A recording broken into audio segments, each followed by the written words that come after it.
Well, Catherine Middleton coming forward today saying that she's been diagnosed with cancer it's really difficult. It's a tough one to swallow, especially considering everyone having their theories and speculations about her health. But this leads to a very important question in 2024.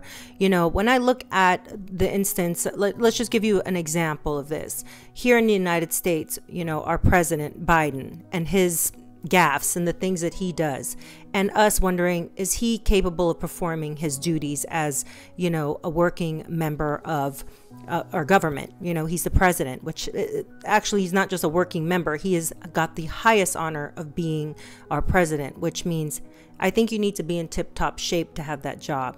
Now, while the monarchy has a different structure, and I'm sure as people who are, you know, they understand the crown and they're loyal to the crown. I grew up in a commonwealth, so I can speak on this a little bit because I grew up with the queen on my money.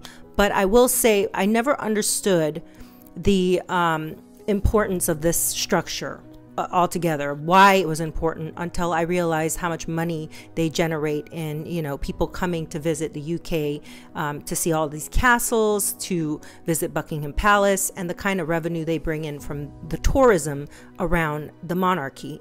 And also the old, you know, the old traditions that the family holds still to this day. But when the queen died, something clicked for me. Something clicked for me in that we're in a modern era now, and I think the monarchy needs to move forward in this modern era. This is not the era of Queen Elizabeth, where it's never, you know, never complain, never explain. We're not in the Tony Blair era anymore. We are in an era where people are looking for transparency. People are looking for honesty. More important than transparency is honesty.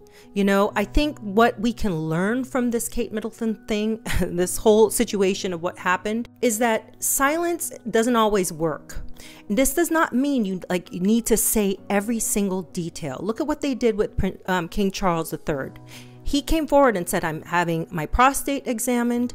I am, you know, being checked out. I think more citizens of the UK need to do the same. It was very like, yeah, this is actually a nice approach. You know, he's telling people, I want everybody to be healthy, not just me.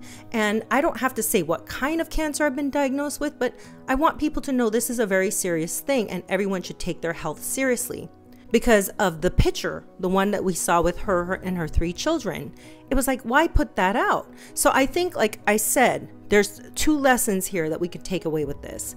Public figures, and I want to urge people to understand, this is completely different from, you know, people who just, you know, work in a day-to-day job. Public figures have a duty to be honest.